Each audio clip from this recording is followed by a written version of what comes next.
Married at First Sight Season 20, Episode 13, The Breaking Point, when love starts looking like a group project nobody studied for. Spoiler alert, this recap discusses major developments from Married at First Sight Season 20, Episode 13.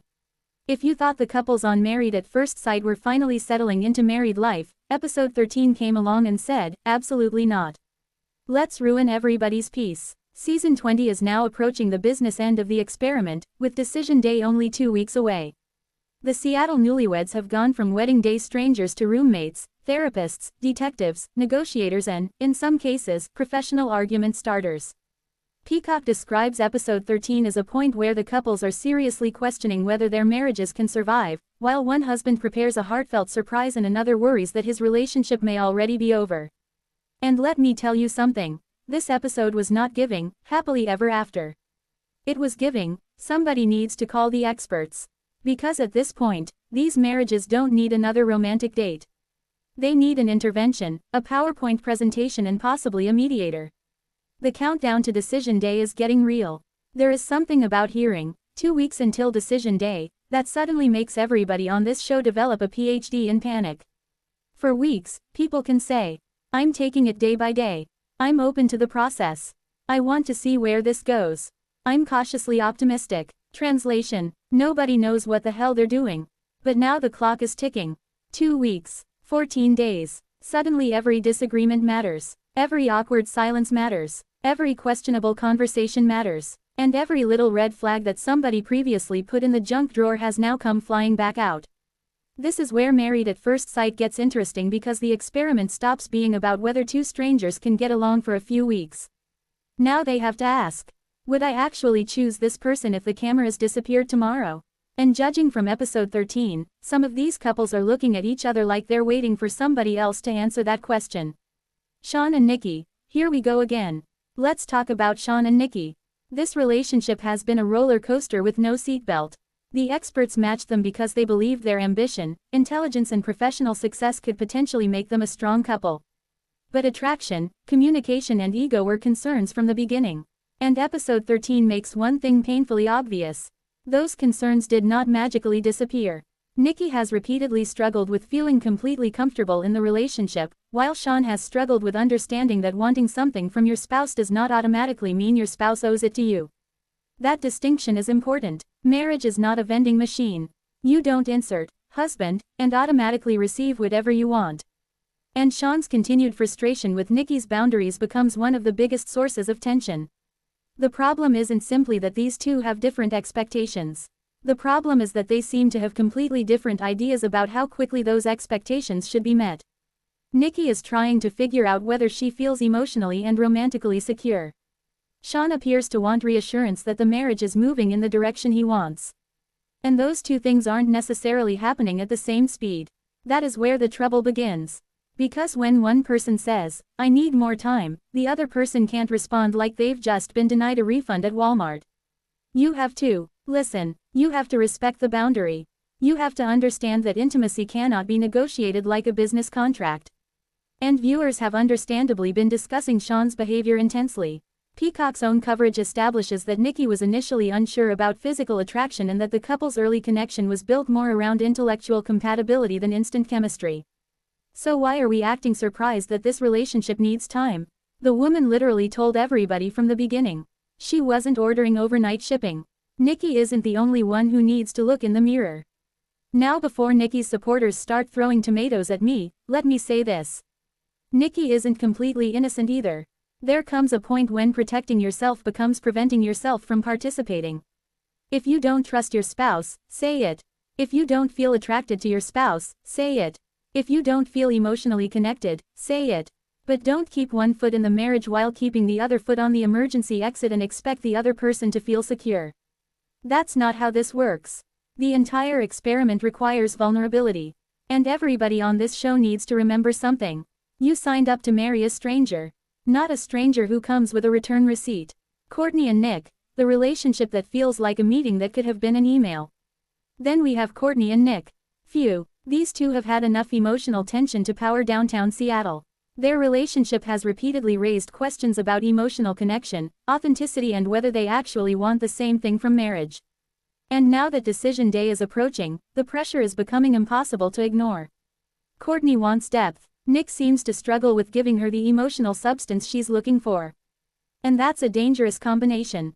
Because when one spouse keeps saying, "I don't feel connected," and the other keeps saying, "But I'm trying," eventually somebody has to ask. Are you actually trying, or are you simply doing enough to avoid being blamed? That's the question hanging over this marriage. And viewers are going to have very different opinions about who is responsible. Courtney can come across as harsh. Nick can come across as emotionally guarded. Put those two personalities together and you have a relationship that sometimes feels less like a marriage and more like two lawyers preparing closing arguments. And the irony, the experts have been pushing Nick to be more authentic and emotionally open. That issue isn't new. Later coverage of the season has also confirmed that the relationship ultimately reaches a breaking point, with Courtney initiating their breakup in episode 14. So episode 13 feels like the warning siren before the crash. Michelle and Cameron, is this marriage actually working? Now let's discuss Michelle and Cameron because their story is one of the more fascinating ones this season. On paper, they have something. But Married at First Sight has taught us that, on paper, is where relationships go to die. You can have compatible personalities. You can have similar interests. You can have chemistry. You can have great conversations. And then reality shows up with bills, schedules, careers, distance and actual life. Cameron's work situation and the possibility of relocating have already created questions about how the marriage could function beyond the experiment. That's the thing people forget. The wedding isn't the hard part. The honeymoon isn't the hard part. The hard part is Monday morning. Who lives where? Who compromises? Who travels? Who changes jobs? Who moves? Who sacrifices? Who gets comfortable? Who gets uncomfortable? Those are the questions that turn a television romance into an actual marriage.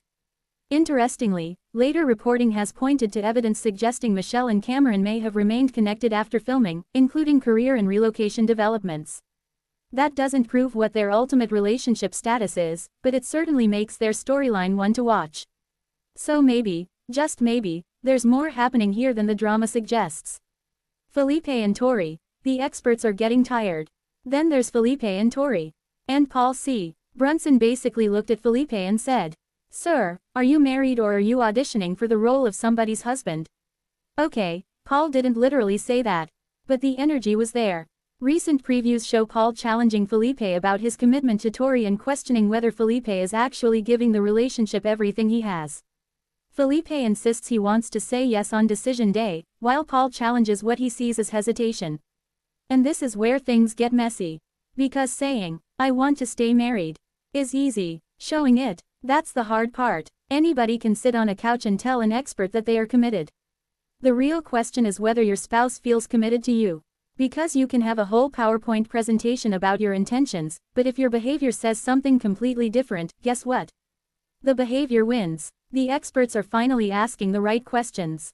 One thing I will give this season credit for is that the experts are becoming increasingly direct. Dr. Lisa Paz and Paul C. Brunson are not simply sitting around asking, "So how did that make you feel?" They're increasingly challenging the couples to explain themselves. And thank God, because some of these people have turned communication into a hostage negotiation. At some point, somebody has to say, "What exactly do you want?" Not, "What are you feeling?" Not, "What are you hoping?" Not, "What are you manifesting?" What do you want? Do you want the marriage? Do you want out? Do you want more time? Do you want intimacy? Do you want friendship? Do you want validation? Do you want your spouse? Or do you simply want to win the argument? Because those are very different things. The group sessions are becoming reality TV group therapy. And then there are the group sessions.